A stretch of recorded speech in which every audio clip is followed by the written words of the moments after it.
and Esty Gopant to explain the tradition of the breaking of the glass.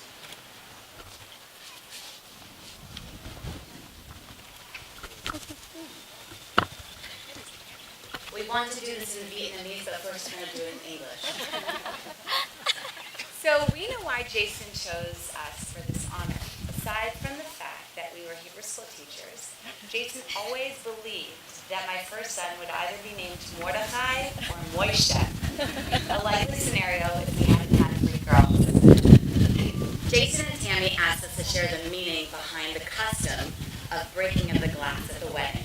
So please get comfortable, relax, because it's going to be an hour and a half talk. Okay, so the Jewish tradition, there are many interpretations of what it means to break the glass. But before we go into the meeting, let us break down the visuals that you're going to see. So at the end of the ceremony, the entire ceremony, it is a custom to have the groom stomp on a piece of glass and shatter it. Well done, Jay. Once the groom successfully crushes the glass, that's where you all come in. And you're going to yell out, Mazel Tov, which means congratulations or good luck in Hebrew. This cues the kiss and the end of the ceremony. Now, if Jason doesn't shatter the glass, it will be really awkward. So just pretend you're reading something else until he is successful. No pressure, Jay. As for the symbolism, there are many interpretations, but we are only going to share a few. The permanence of marriage. For some, the breaking of the glass is a reminder of the commitment that you, Jason, and you, Tammy, are making today. Irrevocable and permanent. No Gorilla Glue or duct tape can put the glass back together. The tight bond. Breaking of the glass really reminds us of the tight bond that you guys have. And for the romantics among us, and surely I think we have a few in the audience, it's supposed to be as difficult to put the glass back together as it is to break the newly married couple. And finally, life is fragile. For others, glass breaking reminds us that even in a moment of such great joy, like a wedding, we remember that there are still times of pain and suffering in the world and that we have a responsibility to help relieve some of that suffering for others. So this last interpretation really resonates with our couple today. Our bride and groom are both incredibly sensitive, outwardly focused, and even put others before themselves. So when Jason does finally break the glass, remember, we cheer that happy couple on with the words of congratulations, and you're going to say, Mazel Tov. You want to try? Mazel Tov. Awesome. Secret school is dismissed.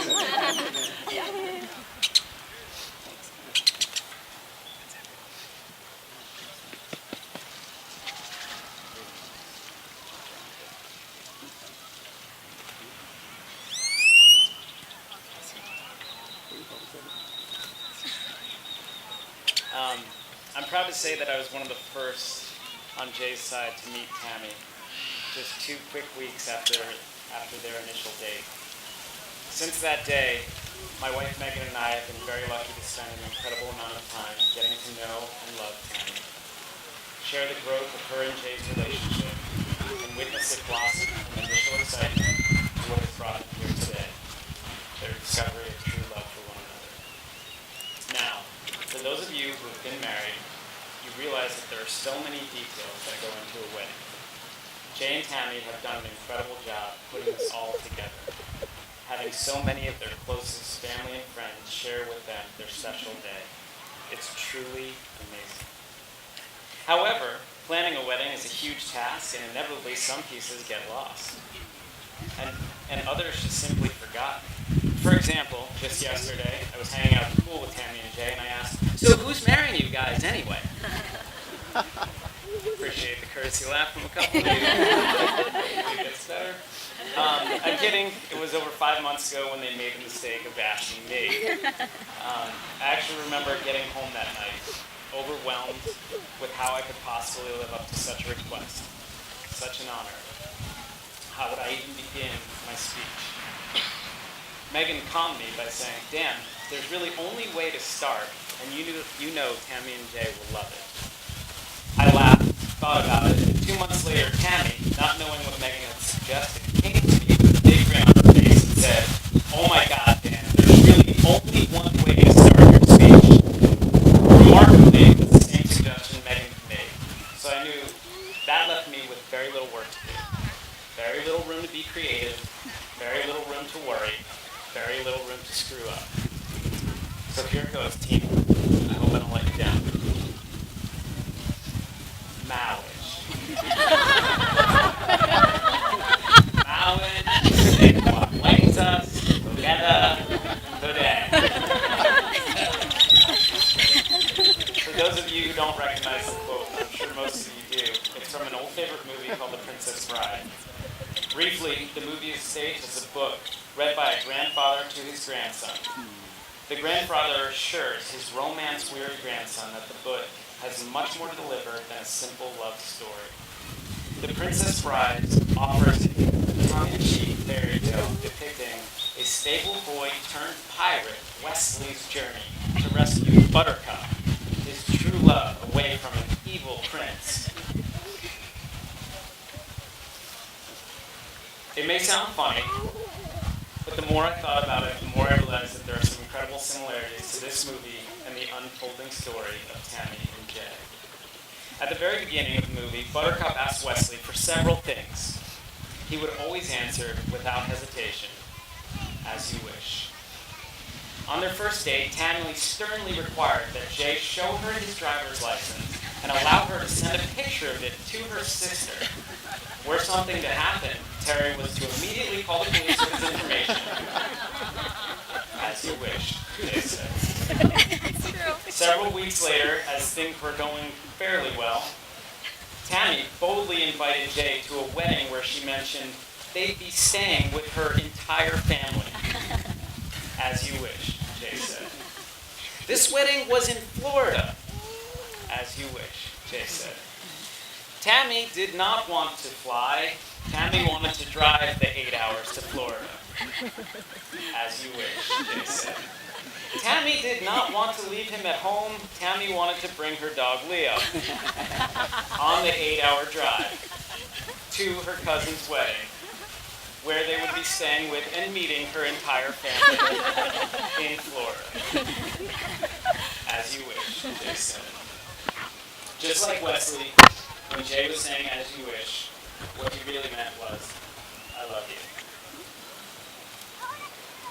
In fact, when I talked to Jay about the things he loved about Tammy, he was quick to point out her enthusiasm, her excitement, her creativity, her sense of humor, easygoing nature, her distinctiveness, her laugh, and her squeals of excitement.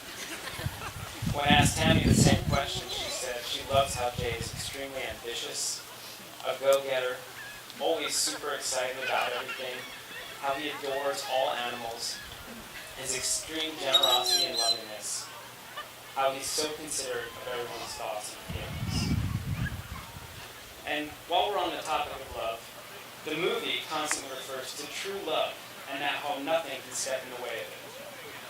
Truthfully, Tammy and Jay almost didn't even make it past that first date.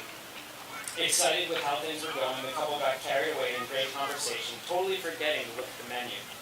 When the waiter came back for the third time, quickly Jay suggested, "Want to do a family style and share a couple things?"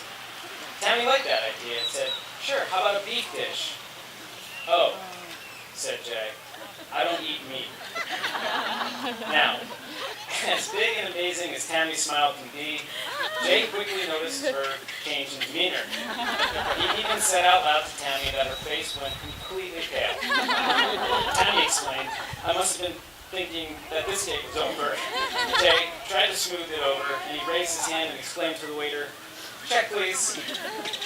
Luckily, Tammy had already had so much fun and laughed so much within the first 10 minutes that she knew she had to keep an open mind. She wasn't ready to write him off quite yet. Late that night, it seems the amazing conversation they were having made Tammy quickly forget how astronomically unacceptable it was that Jay didn't eat meat. Though, I think Jay somehow sensed he had backed himself into a corner, so before the end of the night, he tried